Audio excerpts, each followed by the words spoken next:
নমস্কাৰ প্ৰিয় সতীৰ্থসকল, বৰ্তমান নিৰ্বাচনী প্ৰচাৰ একেবাৰে তুংগত উঠিছে। বিশেষকৈ যদি আমি চাবলৈ যাওঁ যোৰহাট সমষ্টিটো, যোৰহাট লোকসভা সমষ্টিত দুগৰাকী হেভি ৱেইট কেণ্ডিডেট আছে।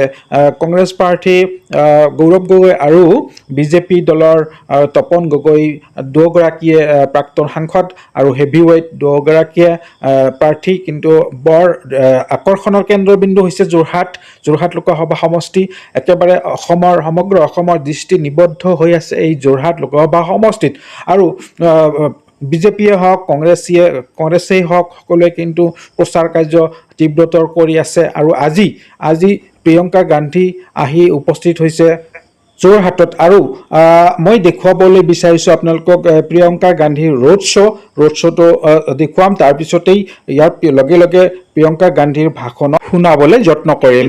আৰু এই ৰোড শ্ব'ত কিন্তু জনস্ৰোত বৈ আহিছে, বহুত মানুহ, বিপুল সংখ্যক লোকাৰণ্য হৈ আছে ইয়াত দেখিবলৈ পোৱা গৈছে। বন্ধুসকল, যদি এই চেনেলটো এতিয়াও ছাবস্ক্ৰাইব কৰা নাই, প্লিজ ছাবস্ক্ৰাইব এটা কৰি দিব। আহক আমি এতিয়া পোনে পোনে যাওঁ এই ৰোড শ্ব' উপভোগ কৰোঁ, চাওঁ আহক।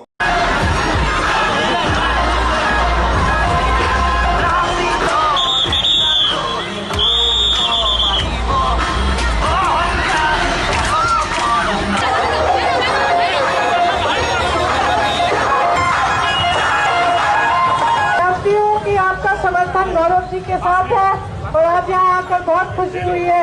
आप सबको नए साल का भी बहुत बहुत मुबारक, बहुत बहुत शुभकामनाएं। धन्यवाद। जय हिंद।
बहुत बहुत मुबारकबाद, बहुत बहुत शुभकामनाएं। आप इतनी बारिश पे भी हमारा इंतजार कर रहे हैं, इसके लिए आपको बहुत धन्यवाद। मैं आपसे मिलने के लिए आई हूँ और खास इसलिए आई हूँ क्योंकि गौरव गोगोई जी यहाँ से लड़ रहे हैं और मैं जानती हूँ कि ये एक ईमानदार कर्मठ इंसान है। मैं जानती हूँ कि अपने पिताजी की तरह इनके दिल में भी सबसे पहले सर्वोपरि असम की जनता है। पहले आप आएंगे, उसके बाद अपने आप को और अपने परिवार को रखेंगे। और ये आज की राजनीति में एक बहुत बड़ी बात है। आज अगर आप पूरी राजनीति में देखें देश भर में, तो बहुत कम ऐसे लोग मिलेंगे जो दिल से आपकी सेवा करेंगे, जो आपके लिए समर्पित होंगे। और उनमें से एक गौरव जी आपकी हमेशा बात उठाते हैं। जब जब ये संसद में रहे हैं तो इन्होंने आपकी बात उठाई है और यहाँ से अगर आप इनको संसद में भेजेंगे तो आपकी बात जरूर उठाएंगे और जरूर ये पूरा प्रयास करेंगे कि आपकी जो समस्या है वो। देखिए आज की राजनीति में आप देख रहे होंगे कि जितने भी भाजपा के नेता आते हैं वो ज्यादातर इधर उधर की बातें करते हैं जिनसे आपका ध्यान भटके। गौरव जी ने 4-5 चीजें उठाई। सबसे पहले जो 6 जातियां हैं जिनको एसपी का स्टेटस मिलना चाहिए, वो ये हमारे कमिश्नर के दूसरा, जब मैं खुद यहाँ आई थी कुछ सालों पहले चुनाव के प्रचार के लिए, जो आपके प्रदेश के चुनाव थे, तो मैं चाय के बगान में जो काम करती हैं महिलाएं, मैंने उनसे बात की और मैं चाय के बगान में गई भी थी। शायद आपने देखा होगा, आपको याद होगा। और उस समय भी ये मांग थी उनकी कि जो उनको मिलता है वेतन वो बहुत कम है और तब से अब तक कोई बदलाव नहीं आया। उस समय हमने कहा था कि हमारी एक सरकार आएगी तो हम बदलाव लाएंगे, लेकिन प्रदेश की सरकार आपकी भाजपा की सुनी और उसको सुनने के बाद आपने देखा है कि तब से अब तक कोई बदलाव नहीं आया। अभी भी शायद आपका 250 रुपये है ना। तो हम अगर आप प्रदेश में सरकार बदलेंगे तो हमने मैनिफेस्टो में लिखा है, जो पूरे भारत के लिए जो मैनिफेस्टो बनाया है, जो घोषणा पत्र बनाया है कांग्रेस पार्टी ने, उसमें लिखा है यहाँ के जो चाय के बगान में काम करते हैं उनका वेतन बढ़ाया जाए। और हम आपको करके दिखाएंगे। हमने जो वादे किए हैं कर्नाटका में, हिमाचल में, वो पूरा करके हमने दिखाया है। आपको मालूम होगा, जैसे गौरव जी ने कहा, महंगाई और बेरोजगारी सबसे ज्यादा पूरे देश में आप मेरी कहने खड़ी है। आप खुद जानती हैं कि यहाँ जब आप दुकानों में जाती हैं तो इतनी मुश्किल होती है आपको कि आपको जो सामान खरीदने पड़ते हैं आधे टाइम आपका पैसा पूरा नहीं। आप खुद काम कर रही हैं, आपके पति काम कर रहे हैं, जो खेती किसानी कर रहा है, जो मजदूरी कर रहा है, जो जॉब भी कर रहा है, जितना भी आप कर रहे हैं, लेकिन आपकी पूरी क्योंकि हर चीज के की है, बहुत मुश्किल है और महंगाई बढ़ती चली जा रही है। गैस के सिलेंडर का दाम अभी तक 1200 रुपये था। अब चुनाव आया तो भाजपा के नेता कह रहे हैं कि उसको 400 रुपये करेंगे, लेकिन जब 3 साल से 2-3 साल से आप जूझ रहे थे, आप एक सिलेंडर को भर नहीं पा रहे थे, तब दाम ऊपर जा रहे थे उन्होंने। तो उनके मन में सिर्फ चुनाव और सत्ता। चुनाव के समय आपके सामने सब कुछ कह देंगे, उसके बाद कुछ नहीं होगा।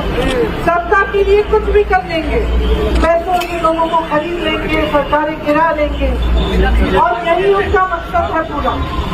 तो आज आपको जागरूक करना है और आपको पहचानना है कि आपके लिए सही अच्छे दिल से साफ मन से काम करें। और कांग्रेस पार्टी के हर नेता यही कह रहे हैं इस चुनाव में कि इस चुनाव को अपने मुद्दों पे लड़ो। महंगाई बढ़ गई है, बेरोजगारी बढ़ गई है, बेरोजगारी को खत्म करने के लिए क्या कह रही है बीजेपी। प्रधानमंत्री जी ने एक इंटरव्यू दिया अभी उस इंटरव्यू में उन्होंने बेरोजगारी की सिर्फ 2 बार बात की। 2 बार बेरोजगारी की बात की और 30-40 बार विपक्ष की बात, धर्म की बात, जाति की बात, सब आपके जज्बातों को उभारने के लिए।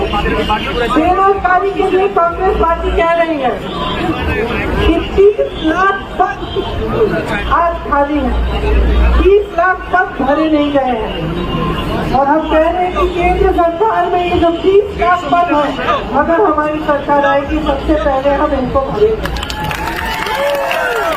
और कह रहे हैं कि जो पास बच्चे हैं जिन्होंने मेहनत किया उनके लिए अप्रेंटिसशिप लाएंगे, मतलब जब तक उनको ठीक ठाक जॉब नहीं मिलेगा तब तक उनको 1 लाख रुपए तक मिलेंगे। हम कह रहे हैं कि सबसे बड़ा सामना है वो आप तक सबसे ज्यादा संघर्ष आपका है, समाज का बोझ आप उठाते हैं। इसलिए हमने कहा है कि अगर कांग्रेस की सरकार आएगी तो 1 लाख रुपए हर परिवार की महिला को मिलेंगे सालाना, मतलब हर साल आपको ये पैसे मिलेंगे। 50% जो केंद्र की जो सरकारी नौकरियां हैं, रोजगार है, वो महिलाओं को मिलेंगे। तो हमारी बहुत सारी स्कीम है किसानों को मजबूत करने के लिए, श्रमिकों को मजबूत करने के लिए, जो चाय के बागानों में काम कर रहे हैं उनको मजबूत करने के लिए, और सबसे ज्यादा हमारी इच्छा ये है कि हम अपने संविधान को मजबूत करें। भाजपा के नेता जगह जगह जाके कह रहे संविधान को बदलेंगे। संविधान को बदलेंगे तो क्या होगा? ये जो 6 जातियां एसटी की का दर्जा मांग रही है, इनका क्या होगा? संविधान को बदलेंगे तो क्या आरक्षण हटा देंगे ये लोग? संविधान को बदलेंगे तो आप कमजोर बनेंगे, आपके अधिकार कमजोर बनेंगे, श्रमिकों के अधिकार कमजोर होंगे, SC/ST के अधिकार कमजोर होंगे, क्योंकि संविधान आपकी रक्षा करता है। संविधान ने आपको वोट दिया है कि चाहे आप प्रधानमंत्री हो, चाहे छोटे से छोटे किसान हो, चाहे श्रमिक हो, चाहे गरीब हो, आप सबको एक वोट का अधिकार मिलता है।